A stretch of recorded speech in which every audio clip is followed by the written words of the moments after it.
കണ്ടോർഷൻ success സ്റ്റോറിയിലേക്ക് പ്രിയ പ്രേക്ഷകർക്ക് സ്നേഹപൂർവ്വം സ്വാഗതം. സക്സസ് സ്റ്റോറിയിൽ ഇന്ന് അതിഥിയായി എത്തുന്നത് കേരള കോൺഗ്രസിൻ്റെ മലബാറിലെ അല്ലെങ്കിൽ കേരളത്തിലെ തന്നെ സമുന്നതനായ ഒരു നേതാവാണ് ജോസ് ചെമ്പേരി. നൂറ്റാണ്ട് കാലം, കൃത്യമായി പറഞ്ഞാൽ 55 വർഷക്കാലം കേരള കോൺഗ്രസ് എന്ന് കേൾക്കുമ്പോൾ നമ്മുടെ മനസ്സിൽ ആദ്യം വരിക പിളരും തോറും വളരുന്ന പാർട്ടി എന്നാണ്. ജോസ് ചെമ്പേരിയുടെ കാര്യത്തിലും അങ്ങനെ തന്നെയാണ്. ഒത്തിരി എല്ലാ കേരള കോൺഗ്രസുകളിലൂടെയും അദ്ദേഹം സഞ്ചരിച്ചിട്ടുണ്ട്. സ്വന്തമായ ഒരു പാർട്ടി ഉണ്ടാക്കുകയും അതിൻ്റെ ചെയർമാൻ പദവിയിൽ ഇരിക്കുകയും ചെയ്തിട്ടുണ്ട്. കേരള കോൺഗ്രസ് എന്ന് കേൾക്കുമ്പോൾ KM മാണിയും R ബാലകൃഷ്ണപിള്ളയും അതുപോലെ PJ ജോസഫൊക്കെയാണ് നമ്മുടെ മനസ്സിലേക്ക്, ഇന്നത്തെ തലമുറയുടെ മനസ്സിലേക്ക് ഓടി വരിക. ഇപ്പോൾ ജോസ് K മാണിയൊക്കെ ഉണ്ടെങ്കിലും പഴയ തലമുറയിലെ നേതാക്കൾക്കൊപ്പം വന്ന PJ ജോസഫിനൊപ്പം കേരള കോൺഗ്രസിൽ വന്ന കേരള കോൺഗ്രസിൻ്റെ നേതാവ് ജോസ് ചെമ്പേരി. കേരളത്തിലെ ഒരു ഒട്ടുമിക്ക മുഖ്യമന്ത്രിയാണ്, K കരുണാകരൻ മുതൽ ഇങ്ങോട്ടുള്ള മുഖ്യമന്ത്രിമാരെല്ലാം തന്നെ പേരെടുത്ത് വിളിക്കുന്ന, ഇപ്പോഴത്തെ പിണറായി വിജയൻ ഉൾപ്പെടെ പേരെടുത്ത് വിളിക്കാൻ സൗഹൃദമുള്ള ജോസ് ചെമ്പേരി. അങ്ങനെ പറയുന്നത് അദ്ദേഹം ചെമ്പേരി സ്വദേശിയാണ്. ആ നാടിൻ്റെ പേര് കൂടി അദ്ദേഹം ചേർത്ത് വെച്ചിരിക്കുകയാണ്. അപ്പോൾ മലബാറിൻ്റെ, മലയോരത്തിൻ്റെ, കർഷക പ്രസ്ഥാനത്തിൻ്റെ ഒരു അമരക്കാരൻ കൂടിയായ ജോസ് ചെമ്പേരിയുടെ ജീവിതത്തിലൂടെയാണ് ഇന്നത്തെ സക്സസ് സ്റ്റോറിയുടെ സഞ്ചാരം. പ്രേക്ഷകർക്കും ഒപ്പം ജോസ് ചെമ്പേരിക്കും സക്സസ് സ്റ്റോറിയിലേക്ക് സ്വാഗതം.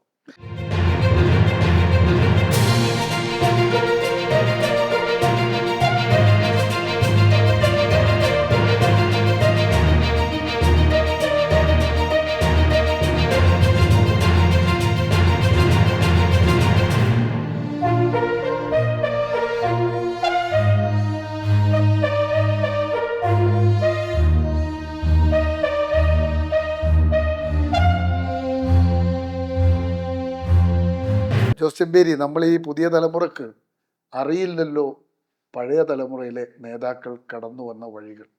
അവർ കാണുമ്പോൾ ജോസ് ചെമ്പേരി എന്നൊരാളെ അറിയാം അവർക്ക്. അവരെങ്ങനെ ജോസ് ചെമ്പേരിയായി, അവർ കടന്നു വന്ന വഴികൾ ഏതൊക്കെയാണ് എന്നുള്ളത് പുതിയ തലമുറയെ ഒന്ന് ഓർമ്മപ്പെടുത്തുക. അതാണ് സക്സസ് സ്റ്റോറി ലക്ഷ്യമിടുന്നത്. അങ്ങനെ ചോദിക്കുമ്പോൾ, താങ്കളെക്കുറിച്ച് ചോദിക്കുമ്പോൾ ആദ്യം താങ്കൾ ജനിച്ചത് എവിടെയാണ് എന്നാണ് എൻ്റെ ചോദ്യം. ഞാൻ ജനിച്ചത് എളങ്ങളം, പൊൻകുന്നവിടുത്തെ എളങ്ങളത്ത്. ഏത് ജില്ലയാണത്? കോട്ടയം ജില്ലയിലെ മീനച്ചി താലൂക്ക് പാലാടുത്ത് പൊൻകുന്നവിടുത്ത് എളങ്ങളത്ത് ഒട്ടക്കൽ എന്ന് പറയുന്ന സ്ഥലത്താണ് ഞാൻ ജനിച്ചത്. മാതാപിതാക്കൾ എൻ്റെ ചാച്ചൻ്റെ പേര് ദേവസ്യ പുളിക്കൽ. പുളിക്കൽ. അമ്മച്ചിയുടെ പേര് ഏലിയാമ്മ. ദേവസ്യ ഏലിയാമ്മ ദമ്പതികളുടെ മകനാണ്. അതെ. നിങ്ങൾ എത്ര മക്കളായിരുന്നു? ഞങ്ങൾ 5 പേരാണ്. എത്രയാണ്, എത്ര പെണ്ണു? എൻ്റെ ജ്യേഷ്ഠൻ ഒരാളുണ്ട്. അദ്ദേഹം ബാംഗ്ലൂരാണ്. ഒരു 4 മാസങ്ങൾക്കുള്ളിൽ മരിച്ചുപോയി. പിന്നെ എൻ്റെ 3 സിസ്റ്റേഴ്സുണ്ട്. അതിൽ എൻ്റെയേക്കാൾ 6 വയസ്സ് താഴെയുള്ള എൻ്റെ സിസ്റ്റർ തേർത്തലിയിലാണ്, അവിടെ കല്യാണം കഴിച്ചയച്ചത്. രണ്ടാമത്തെ സിസ്റ്റർ ഈ അങ്ങാടിക്കടവിലാണ്. മൂന്നാമത്തെ എൻ്റെ ഇളയ സിസ്റ്റർ ന്യൂയോർക്കിലാണ്. അപ്പോൾ നിങ്ങൾ എപ്പോഴാണ് ശരിക്കും ജോസ് ചെമ്പേരി എത്രാം വയസ്സിലാണ് മലബാറിലേക്ക് കുടിയേറുന്നത്?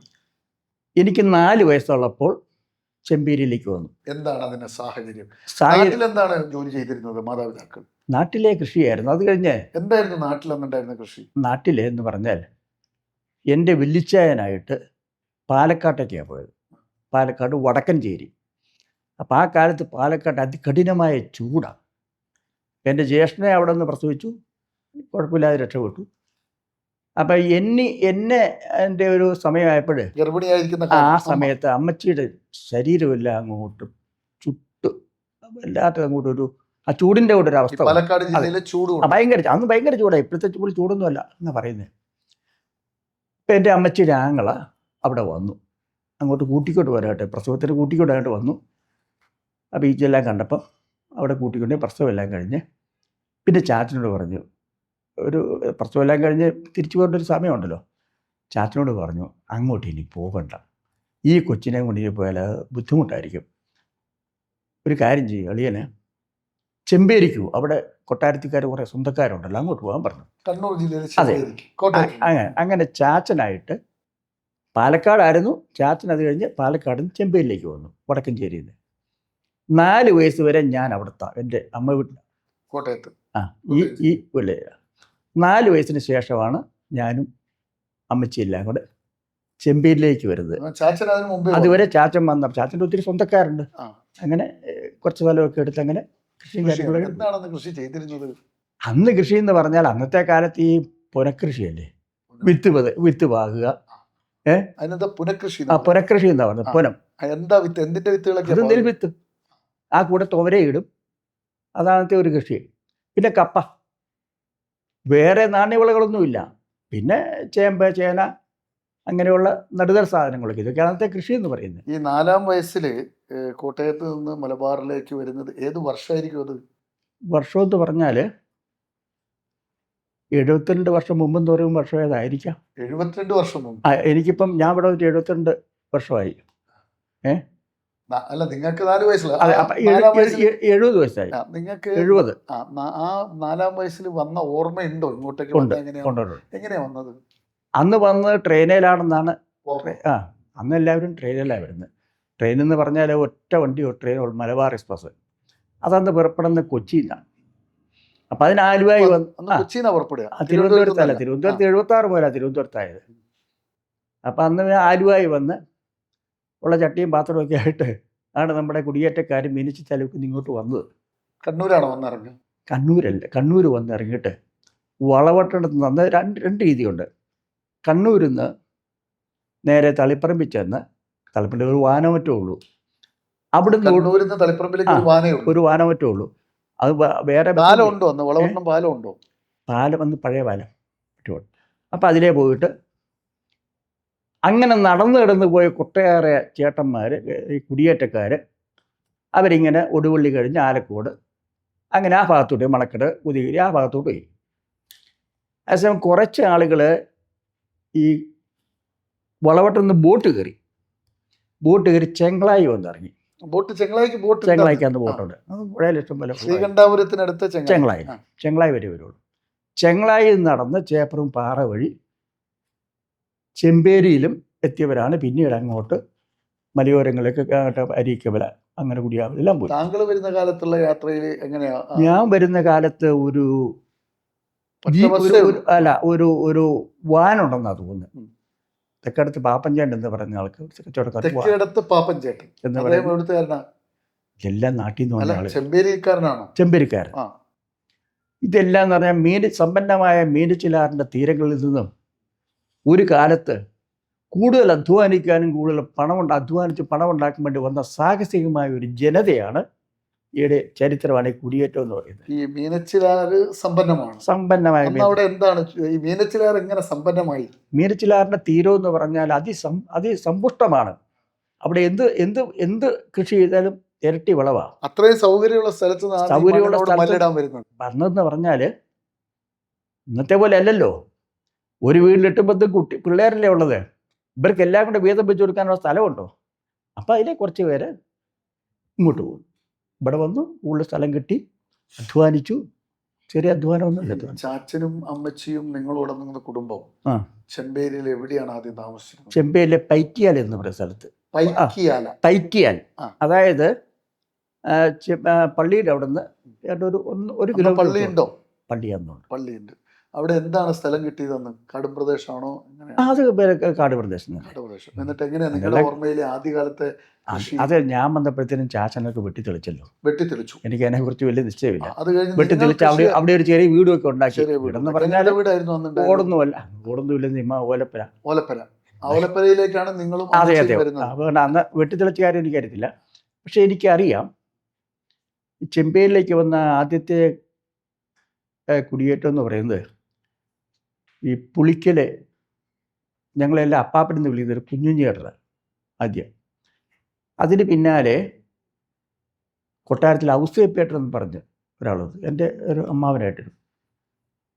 അങ്ങനെ പിന്നെ കുറേ കൊട്ടാരംകാർ വന്നു. പിന്നെ അങ്ങനെ കുറേ വീട്ടുകാരിങ്ങനെ വന്നു. അതിൽ കുറേ ആളുകൾ ചന്ദ്രനിക്കാമ്പറ ഭാഗത്തേക്ക് നടന്നുപോയി. നടന്നല്ലാണ്ട് ഒരു വാഹനമില്ലല്ലോ. ഈ കാട്ടിലൂടെ നടന്നു പോയി. എന്ന് പറഞ്ഞാൽ അതെല്ലാം കാട് വെട്ടി തെളിച്ച് സാഹസികമായ കൃഷിയായിരുന്നു. കാട്ടുപന്നിയോടും മലമ്പാമ്പിനോടും മലമ്പനിയോടൊക്കെ മല്ലിട്ട്.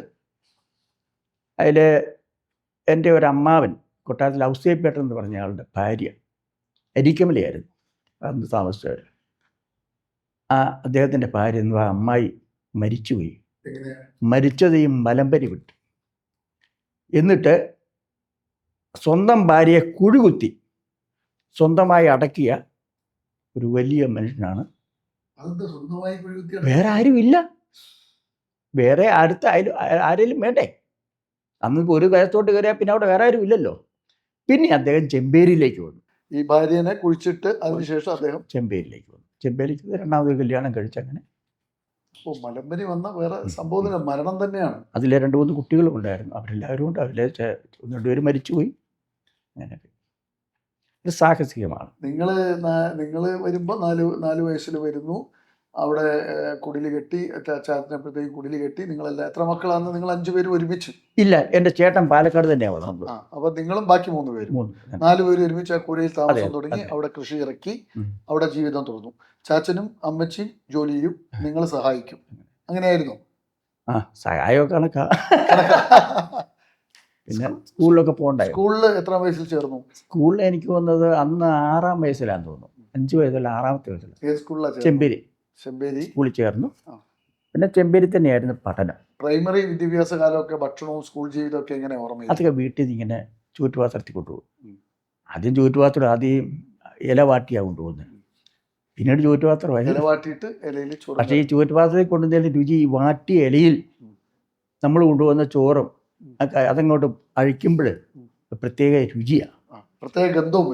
അതിനെ മറ്റേ ചൂറ്റുപാത്രത്തിലെ ഇതൊന്നല്ല കിട്ടുന്നത്. നിലക്കളി ഇരട്ടി ഗുണം. സ്കൂളിൽ അന്ന് ഉച്ചക്കഞ്ഞി ഒന്നുമില്ല. ഇല്ലെന്നേ, അന്ന് എന്ത് ഉച്ചക്കഞ്ഞി ഒന്നുമില്ല.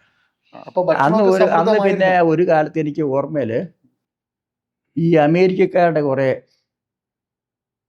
അമേരിക്കയിൽ നിന്ന് എന്തോ കുറച്ച് മറ്റേ പാൽപ്പൊടി അങ്ങനെ ഏണ്ടൊക്കെ വന്നായിരുന്നു. അതൊക്കെ അന്ന് ഈ പള്ളി മുഖേന ഇടവകയിലെ ബുദ്ധിമുട്ടുള്ള എല്ലാവർക്കും കൊടുക്കുമായിരുന്നു.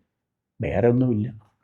എന്തൊക്കെയായിരുന്നു ഭക്ഷണമൊക്കെ പൊതുവെ വീട്ടിലെല്ലാം? ഭക്ഷണം കപ്പ, രാവിലെ കപ്പ, ഉച്ചയ്ക്ക് ചോറ്, പിന്നെ ചേനും ചേമ്പയൊക്കെ ഉണ്ടല്ലോ. ഇതൊക്കെ തന്നെ. കാച്ചില് ഇതെല്ലാം പറമ്പിലുണ്ടാക്കുന്ന. പുറത്തുനിന്നൊന്നും വാങ്ങൂല. അതുകൊണ്ടാണല്ലോ അന്നത്തെ ആൾക്കാർക്ക് അതെല്ലാം ആരോഗ്യം ഉണ്ടായത്. പുറത്തുനിന്ന് പലപ്പോഴും ഇറച്ചി മേടിക്കും. അത് വന്ന് അങ്ങനെ ഒരു ഷാപ്പില്ല. അത് കുറച്ചാൾ കൂടി ഒരു നല്ലൊരു ഉരുവിനെ മേടിച്ച് ഒന്ന് പങ്കുവെക്കും. അങ്ങനെ അല്ലാണ്ട് ഒന്നും ഇറച്ചിക്കടി ഒന്നുമില്ല നിങ്ങളുടെ ഓർമ്മയിൽ. അപ്പം അങ്ങനെ ആ ഭാഗത്ത് കുറച്ച് കാണുമല്ലോ. അവരെല്ലാം കൂടി വിശേഷ ദിവസങ്ങളിൽ ഒരിടത്തിനെ മേടിക്കും, കൊല്ലും, വീതം പങ്കുവെക്കും. അങ്ങനെയാണ്. അതുപോലെ അന്നത്തെ കൃഷിക്ക് ഒരു പ്രത്യേകത, മാറ്റാൾ കൃഷി എന്ന് പറഞ്ഞാൽ എൻ്റെ ചാച്ചൻ്റെ പറമ്പിൽ കൃഷി ഇറക്കാനുണ്ടെങ്കിൽ അയൽവക്കത്തുള്ളവരൊക്കെ വരും. അവർക്ക് ഭക്ഷണമൊക്കെ കൊടുത്താൽ മതി. അങ്ങനെ കൃഷി നടത്തും. പിന്നെ അടുത്ത തവണ അങ്ങോട്ട് പോകണം. മാറ്റാൾ കൃഷി എന്ന് പറഞ്ഞാൽ, മാറ്റാൾ പണി എന്ന് പറഞ്ഞാൽ അത് വലിയ സൗഹൃദമായിരുന്നു. ഉദ്ദേശിക്കാത്ത പണിയാണ് നീങ്ങുന്നത്. അങ്ങനെയൊക്കെ ജീവിച്ചാൽ നേരിട്ട് കണ്ടു വളർന്നതാണ്. അതൊക്കെ മറ്റാളൊക്കെ കണ്ടിട്ടുണ്ട്. ആ പണിയെല്ലാം കണ്ടിട്ടുണ്ട്. സ്കൂള് എത്രാം ക്ലാസ് വരെ ചെമ്പേരിയിലെ പഠനം? ചെമ്പേരിയിൽ ഞാൻ SLC വരെ. SLC വരെ. ആ സ്കൂൾ കാലഘട്ടമൊക്കെ എങ്ങനെയാണ്? ക്ലാസ്, അധ്യാപകർ, പഠനം? സ്കൂൾ കാലഘട്ടം എന്ന് പറഞ്ഞാൽ അധ്യാപകർ എന്നൊക്കെ പറഞ്ഞാൽ ഒന്നാമതേ പിള്ളേർക്ക് ഭയം ഉണ്ടായിരുന്നു. അവരെങ്ങനെ അടിക്കുമതില്ല, എന്നാൽ പോലും അവരെ ഒരു ഭയം ഉണ്ടായിരുന്നു. ഇന്നത്തെ പോലെ അധ്യാപകരുടെ മുഖത്താരും കയറാറില്ല. അങ്ങനെ ഞാൻ 9ാം ക്ലാസ്സിൽ പഠിച്ചുകൊണ്ടിരിക്കുമ്പോഴാണ് തോന്നുന്നു, നമ്മുടെ കടന്നപ്പള്ളി രാമേന്ദ്രൻ അദ്ദേഹം വന്ന് KSUവിൻ്റെ സംസ്ഥാന പ്രസിഡൻ്റാണ്. അദ്ദേഹം ചെമ്പേരി വന്നു KSUവിൻ്റെ യൂണിറ്റ് സ്ഥാപിക്കാൻ. അപ്പോൾ ഞാനന്ന് സ്കൂൾ ലീഡറാണ്. അവിടെ OC ജോൺ മാസ്റ്റർ എന്നും പറഞ്ഞ് മരിച്ചുപോയി. കോൺഗ്രസിൻ്റെ ബ്ലോക്ക് പ്രസിഡൻ്റായിരുന്നു. അദ്ദേഹം സ്കൂളിലെ അധ്യാപകനാണ്. അദ്ദേഹത്തെ കണ്ടു. യൂണിറ്റ് പ്രസിഡൻ്റാക്കാൻ പറ്റിയൊരു പയ്യനാരാന്ന് ചോദിച്ചു. ജോൺ സാറ് പറഞ്ഞു, നന്നായി അത്യാവശ്യം പ്രസംഗിക്കുന്നവരും അവരുടെ സ്കൂൾ ലീഡറൊക്കെയാ. എൻ്റെ പേര് പറഞ്ഞു. ഞാൻ ജോസഫ് എന്ന് പറഞ്ഞു. PD Joseph. അതെ. ഈ PDയുടെ ഫുൾ ഫോം എന്താ? പുളിക്കൽ ദേവസ്യ മകൻ ജോസഫ്. PD Joseph. അപ്പം അങ്ങനെ ഞാൻ അവിടെ KSUവിൻ്റെ യൂണിറ്റിൻ്റെ പ്രസിഡൻ്റായി. പിന്നെ KSU നടത്തിയ എല്ലാ സമരങ്ങളിലും ഞാൻ പങ്കാളിയായി. ആ സ്കൂളിൽ അടപ്പിച്ചു. അടുത്ത വയ്യാവൂർ പോയിട്ട് അടപ്പിച്ചു. ഇങ്ങനെയൊക്കെ വരെ ചരിത്രമുണ്ട് അവിടെ. അന്ന് അടപ്പിക്കാൻ പോകുമ്പോഴേക്ക് എളുപ്പത്തിൽ അടക്കുവോ? കയറി മുദ്രാവാക്യം വിളിക്കുകയല്ലേ. പിന്നെ അടയ്ക്കാണ്ട് പോയാൽ എന്താ ചെയ്യും? നമ്മൾ ക്ലാസ്സിലോട്ട് കയറി മുദ്രാവാക്യം പോയി കുറേ പേരെ മുദ്രാവാക്യം വിളിക്കുക. ഒരുമിച്ച് പോകും. ആ അന്നത്തെ മുദ്രാവാക്യം ഓർമ്മയുണ്ടോ? മുദ്രാവാക്യം അല്ല, അന്നത്തെ മുദ്രാവാക്യം എന്ന് പറഞ്ഞാൽ അന്നത്തെ വിഷയം എന്താണോ അത്, അതിനെ അടിസ്ഥാനം അതൊരു വിഷയം അവർ തരുമല്ലോ. അത് സിന്ദാബാദ്, KSU സിന്ദാബാദ്, കടന്നപ്പള്ളി സിന്ദാബാദ് എന്നെല്ലാം വിളിച്ചല്ലോ. കടന്നപ്പള്ളിയാണ് അന്നത്തെ നേതാവ്. അന്നത്തെ കടന്നപ്പള്ളിയാണ്. അത് കഴിഞ്ഞ് എൻ്റെ SLC കഴിഞ്ഞ സമയത്ത് യോസി ജോൺ സാർ എന്നോട് പറഞ്ഞു, ജോസേ, നിന്നെ ഞങ്ങൾ ഏരുവേശ്യം മണ്ഡലത്തിൻ്റെ സെക്രട്ടറി ആക്കാൻ പോവുക. KSUവിന്റെ അല്ല, പാർട്ടിയുടെ സെക്രട്ടറി. അത്ര ചെറുപ്പത്തിലോ? ഞാൻ പറഞ്ഞു, സാർ എനിക്ക് ഇച്ചിരി പഠിക്കണമെന്നൊക്കെ ഉണ്ട്, ഇച്ചിരി മുന്നോട്ട് പോകണമെന്നൊക്കെ ഉണ്ട്. അതൊന്നും സാരില്ല, നിനക്കൊരു നല്ല രാഷ്ട്രീയ ഭാവിയുണ്ട്, അതൊക്കെ ഡേറ്റ് ഞാൻ ആയിക്കോട്ടെ വന്നേക്കാമെന്ന് പറഞ്ഞു. ഇത് പറഞ്ഞ് 2 ദിവസം കഴിഞ്ഞപ്പോഴേ ചെമ്പയിൽ ഒരു വ്യാപകമായിട്ട് നോട്ടീസ് ഇറങ്ങി. ശ്രീ R ബാലകൃഷ്ണപിള്ള പ്രസംഗിക്കുന്നു, ചെമ്പയിൽ പ്രസംഗിക്കുന്നു, വേറെ പ്രസംഗിക്കുന്നു. അപ്പം അവിടെ 5-6 കേരള കോൺഗ്രസ്സുകാരേ ഉള്ളൂ. അവരാ പ്രദേശം മുഴുവൻ മലയോരങ്ങളിലെല്ലാം നോട്ടീസ് എത്തിച്ചു. ഈ വരുമെന്ന് പറഞ്ഞ ദിവസം ഞാൻ എൻ്റെ വീട് ചെമ്പയിൽ ടൗണിനടുത്താണ്. ഞാൻ അങ്ങോട്ട് ഇറങ്ങുമ്പോൾ എനിക്ക് പരിചയമുള്ള മലയോരത്ത് ഒരുപാട് ചേട്ടന്മാർ അവിടെ വന്നു. ഞാൻ ചോദിച്ചു, നിങ്ങളൊക്കെ എന്നാ വന്നത്? ജോസഫ് എന്ന് പറഞ്ഞില്ലേ, ബാലകൃഷ്ണപിള്ള ഇവിടെ പ്രസംഗിക്കുന്നുണ്ട്. ഞങ്ങൾ കോട്ടയത്തായിരുന്നപ്പോൾ അദ്ദേഹം കോട്ടയത്ത് പ്രസംഗിച്ച് ഞങ്ങൾ ജീപ്പ് എടുത്തു പോകുമായിരുന്നു. അതിന് ശേഷം അങ്ങ് പ്രസംഗം കേട്ടിട്ടില്ല. അപ്പോൾ എനിക്ക് തോന്നി ഇതൊരു അപാര പ്രസംഗനാണല്ലോ. പുള്ളി 5:30 വന്നു. 1 മണിക്കൂർ 40 മിനിറ്റ് മലവെള്ളപ്പാച്ചിൽ പോലെ ഒരു പ്രസംഗമാണ്. ഒരാളാണെങ്കിൽ എല്ലാവരും കൈയടി ഹിയാറി വിളികളൊക്കെ ആയിട്ട്. അപ്പം ഞാൻ ഈ മുമ്പിൽ ഇതിങ്ങനെ കേട്ട് ഇങ്ങനെ നിൽക്കുന്നത്, അവിടുത്തെ കേരള കോൺഗ്രസ്സുകാരുണ്ട്, 5-6 പേരേ ഉള്ളൂ. പിറ്റേ ദിവസം മുക്കുഴി ഔസേപ്പൻ ചേട്ടൻ എന്ന് പറയുന്ന ആൾ കേരള കോൺഗ്രസ് പ്രവർത്തകനാണ്. തെക്കേടത്ത് പാപ്പഞ്ചേൻ്റെ ഒരു 2 നില ബിൽഡിംഗ് ഉണ്ട് അവിടെ. അതിൻ്റെ മുകളിലേക്ക് എന്നെ കൂട്ടിക്കൊണ്ട് പോയി. ഞാൻ ചിലവിടെ 5-6 പേരുണ്ട്. എനിക്കൊന്നും പിടികിട്ടിയില്ല. അവിടെ ചെന്ന് അവിടെ ഇരിക്കാൻ പറഞ്ഞിരുന്നു. അപ്പം സെബാസ്റ്റ്യൻ കുളത്തറ മണ്ഡലം പ്രസിഡൻ്റായി, എന്നെ മണ്ഡലം സെക്രട്ടറിയായി അങ്ങനെ പ്രഖ്യാപിച്ചു.